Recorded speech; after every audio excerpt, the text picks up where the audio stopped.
कौन है राहुल भट्ट? कहां है राहुल भट्ट? कश्मीर के सरकारी दफ्तर में घुसकर आतंकवादी पूछते हैं और फिर जैसे ही राहुल भट्ट सामने मिलता है उस पर ताबड़तोड़ गोलियां चलाने लगते हैं। घायल राहुल भट्ट को अस्पताल लेकर जाया जाता है। अस्पताल में इलाज के दौरान उसकी मौत हो जाती है। हथियारों से लैश 2 आतंकवादी अकेले निहत्थे राहुल की हत्या करके फरार हो जाते हैं।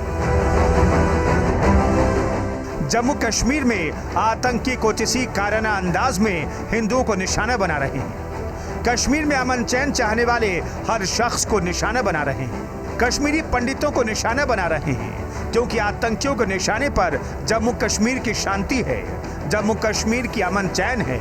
मकसद साफ है, जम्मू कश्मीर में कश्मीरी पंडित वापस ना आए। जम्मू कश्मीर में सुधरते हालात का संदेश देने वाला कोई हिंदू और मुसलमान यहां टिकने ना पाए। लेकिन जिस तरह का आक्रोश राहुल भट्ट की मौत के बाद पूरे जम्मू कश्मीर में देखने को मिला, पूरा जम्मू कश्मीर गुस्से की आग में उबलता दिखा। पूरा प्रदेश राहुल भट्ट के परिवार के साथ खड़ा दिखा, उनके परिवार के लिए आवाज बुलंद करता दिखा। क्या मदद पाने क्या हो गया बेचारे को, फिर वापस बेचारा चला गया। बेचारा क्या करो, इतना ऐसा था उसको बेचारे को, क्या करो। जेम्स मन कैसे साथी नौकरी बे क्या कैसे साथी बाकी तुमने किया और राक्षस में बे क्या बेके की कैसे साथी नौकरी राजकन बे क्या कोई दिन सारे कैसे साथी रात को नाम राजा लगी मैंने बात कब हुई थी आखिरी जब बात? मैंने 3:30 बजे बातें नहीं, राहुल ने नहीं किया बातें, उसके पापा ने बात किया। हमारी डिमांड ये है, 3 डिमांड्स है शहीद राहुल जी के घर वालों के लिए। एक तो उन्हें 1 करोड़ का कंपनसेशन दिया जाए फॉर नोबल सोल। सेकंड, उनकी वाइफ को नौकरी दी जाए जम्मू में, न कि श्रीनगर में। और थर्ड, उनकी जो 6 साल की बेटी है उन्हें उनकी जितनी भी एक्सपेंसेस है, एजुकेशन एक्सपेंसेस है, वो गवर्नमेंट, स्टेट गवर्नमेंट या सेंट्रल गवर्नमेंट बॉन्ड करे। और उसके बाद जो मास का डिमांड है कि हम यहाँ पे अनीमोर हम सर्व नहीं करना चाहते हैं और हम लोग सब ट्रांसफ़र होना चाहते हैं जम्मू वैली। अगर वो हो सकता है तो वेल एंड गुड, अगर नहीं हो सकता है तो हमारा मास रेजिग्नेशन एक्सेप्ट किया जाए। स्थानीय लोगों की नाराज भीड़ बिना डरे अपनी आवाज बुलंद करती दिखी, बेखौफ अंदाज में पाकिस्तान के खिलाफ नारेबाजी करती दिखी। बताने के लिए काफी है कि इन लोगों के अंदर आतंकियों का खौफ नहीं, ये बेहतर और सुरक्षित कश्मीर चाहते हैं। इन्हें अपने कश्मीर से प्यार है, इन्हें पाकिस्तान से नफरत है।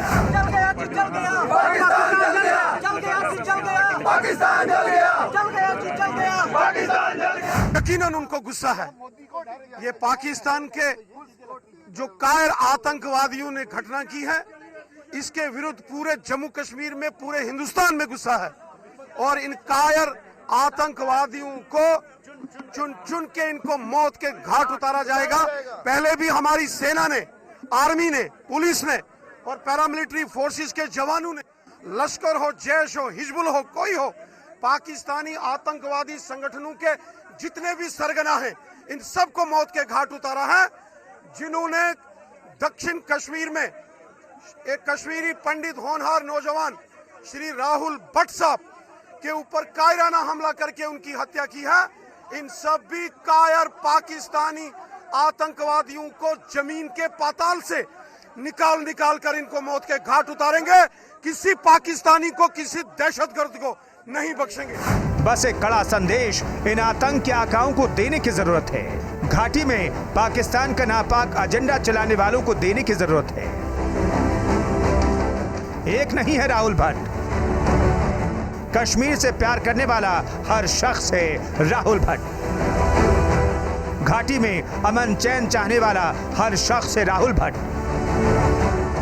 जम्मू कश्मीर की तरक्की चाहने वाला हर शख्स है राहुल भट्ट। मैं भी राहुल भट्ट। राहुल भट्ट की मौत पर नाराज इस भीड़ ने एक बार दहाड़ कर अगर बोल दिया मैं भी राहुल भट्ट, हम भी राहुल भट्ट, यकीन मानिए पाकिस्तान में बैठे आतंकी आकाओं के होश फाख्ता हो जाएंगे। फिर कोई आतंकी हिम्मत नहीं कर पाएगा, यूं किसी ऑफिस में या स्कूल में घुसकर पूछ नहीं पाएगा कौन है राहुल भट्ट। राहुल तेरा खून से इंकलाब आएगा, राहुल तेरा खून से इंकलाब आएगा, राहुल तेरे खून से इंकलाब आएगा। जम्मू कश्मीर के बड़गांव जिले के चदुरा इलाके में बड़ा आतंकी हमला हुआ। एक बार फिर एक कश्मीरी पंडित को निशाने पर लिया गया।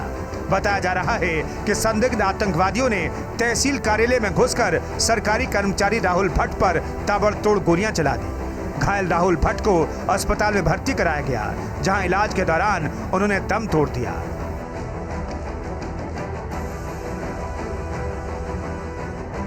कश्मीर टाइगर नाम के कम चर्चित आतंकी संगठन ने इस घटना की जिम्मेदारी ली है। आतंकी संगठन ने वारदात के बाद उर्दू भाषा में लिखा मैसेज भी जारी किया।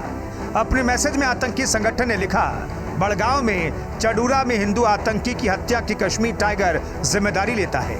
हम स्पष्ट कर देना चाहते हैं कि हिंदू दफ्तरों में जो भी मुसलमानों को परेशान करेगा उसका यही अंजाम होगा। अगर भविष्य में किसी ने मुसलमानों को तंग करने की कोशिश की तो उन्हें भी यही नतीजा भुगतना होगा। जम्मू कश्मीर के बड़गांव में इस आतंकी वारदात के बाद सुरक्षा एजेंसियां अलर्ट मोड पर हैं। पूरे इलाके को खाली कराया गया। पुलिस और सुरक्षा बलों ने आतंकियों की धरपकड़ के लिए तलाशी अभियान छेड़ दिया है। संदेश साफ है, आतंकियों को बख्शा नहीं जाएगा। राहुल भट्ट के हत्यारों को जिंदा नहीं छोड़ा जाएगा। घाटी में पिछले कुछ दिनों से आतंकवादी कश्मीरी पंडितों को निशाना बना रहे हैं।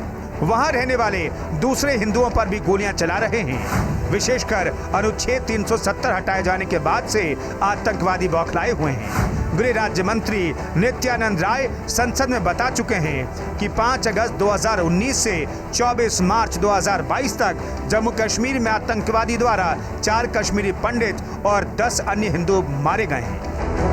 अनुच्छेद 370 के बाद जिस तेजी से जम्मू कश्मीर में बदलाव की बयार चली, बड़े स्तर पर सुधार का प्रयास किया जा रहा है, जिस सख्ती के साथ घाटी में आतंकवादियों का सफाया किया जा रहा है, यह पाकिस्तान में बैठे आतंकी आकाओं को बेचैन कर रहा है। आर्टिकल 370 के निरस्त होने के बाद जम्मू कश्मीर में लगभग 2105 प्रवासी प्रधानमंत्री विकास पैकेज के तहत प्रदान की गई नौकरियों को लेने के लिए कश्मीर घाटी वापस लौटे हैं।